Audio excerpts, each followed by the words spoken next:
Théodore Herzl, L'état des Juifs, conclusion.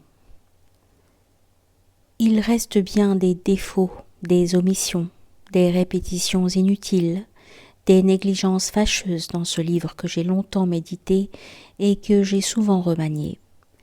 Le lecteur honnête, qui pourra lire au-delà du sens littéral, ne se laissera pas rebuter par ces défauts. Bien plus, il sera incité à participer, avec son intelligence et sa force, à améliorer une œuvre qui n'appartient à aucun individu en propre. N'ai-je pas expliqué des choses assez évidentes et omis des objections importantes ? J'ai cherché à réfuter quelques objections. Je ne sais pas s'il en reste beaucoup, les unes inspirées par des sentiments élevés, d'autres par des sentiments plus bas. Au nombre des sentiments plus nobles, il faut ranger l'objection qui avancera que la détresse des Juifs n'est pas la seule dans le monde. Je pense cependant qu'il vaut mieux commencer par faire disparaître un peu de misère, même s'il ne s'agit pour l'heure que de la nôtre. On peut ajouter que l'on ne devrait pas introduire de nouvelles distinctions entre les hommes, que l'on devrait s'abstenir d'ériger de nouvelles frontières, mais plutôt de faire disparaître les anciennes. Je pense qu'il s'agit là d'aimables rêveries. L'idée de l'État-patrie fleurira encore alors que la poussière de leurs os sera déjà dispersée. La fraternité universelle n'est même pas un beau rêve. L'ennemi est nécessaire pour que se produisent les plus beaux efforts de la personnalité. Comment cela ? Les Juifs n'auraient plus d'ennemis dans leur État. Puisqu'ils s'affaiblissent dans la prospérité et ont tendance à disparaître, le peuple juif pourrait-il alors aller à sa perte, disparaître ? Je pense cependant que les Juifs auront toujours assez d'ennemis, tout comme les autres nations. Mais une fois installés chez eux, ils ne pourront plus être dispersés sur toute la terre. L'expérience de la diaspora ne saurait être répétée tant que la civilisation mondiale ne disparaîtra pas. Seul un sot pourrait le redouter.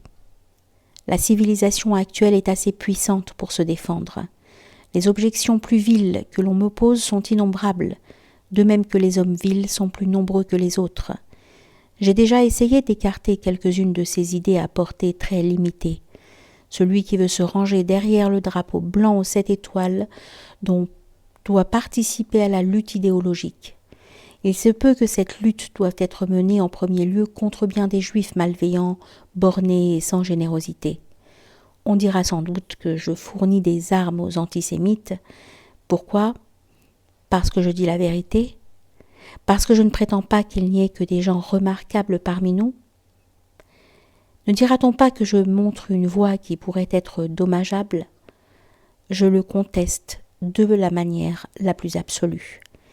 Ce que je propose ne peut être réalisé qu'avec l'appui de la majorité des Juifs. Il restera sans doute possible de nuire à certains Juifs pris individuellement, ou même à certains des groupes de Juifs les plus puissants actuellement, mais jamais plus l'État ne pourra attenter à tous les Juifs.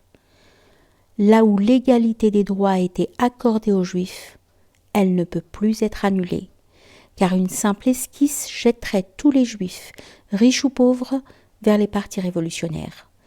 Dès qu'elle commence, les injustices officielles contre les Juifs entraînent des crises économiques. En vérité, on ne peut rien entreprendre de très effectif contre nous sans se nuire à soi-même. Cela ne fait qu'accroître la haine.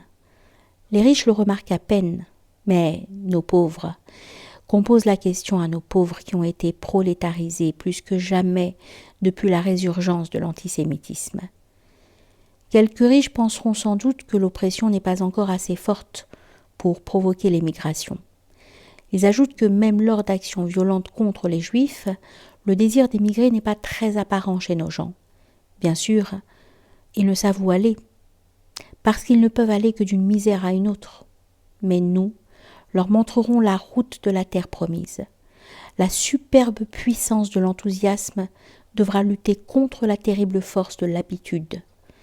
Les persécutions ne seraient plus aussi graves qu'au Moyen-Âge, certes, mais notre sensibilité est plus grande, ce qui fait que nous ne ressentons aucun allègement. Ces persécutions séculaires ont exaspéré nos nerfs.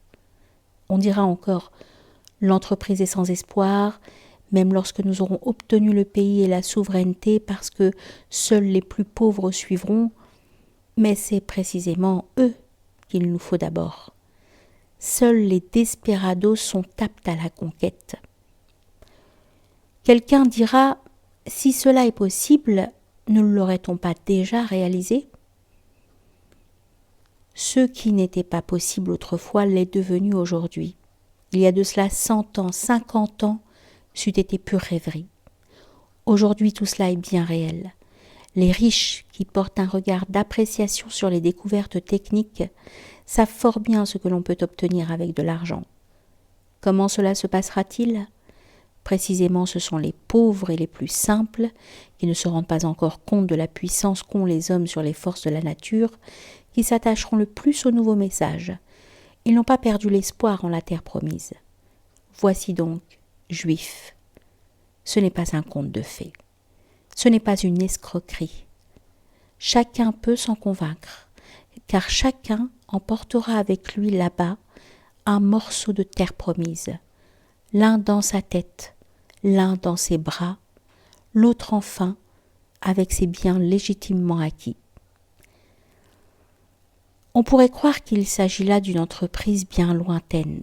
Dans le meilleur des cas, la création de l'État se fera attendre des années encore.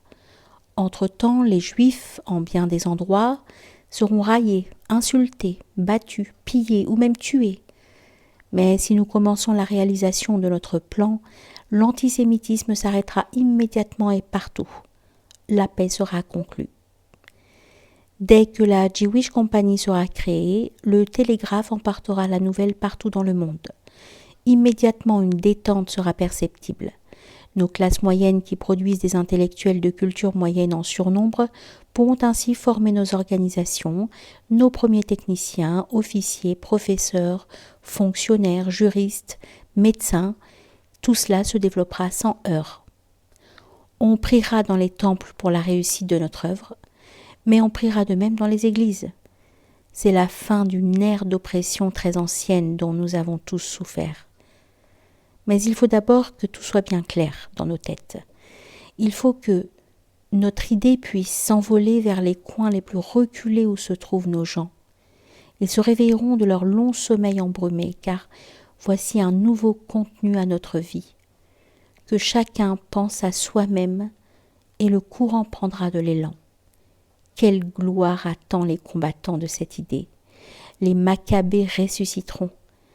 Je répète ce que je disais au début de cet ouvrage. Les Juifs qui le veulent auront leur État. Nous serons enfin des hommes libres sur notre terre et nous mourrons en paix dans notre patrie. Le monde sera libéré par notre liberté, enrichi de notre richesse, agrandi de notre grandeur. Et ce que nous tenterons là-bas pour notre propre prospérité aura des effets puissants et heureux pour le bien-être de l'humanité tout entière.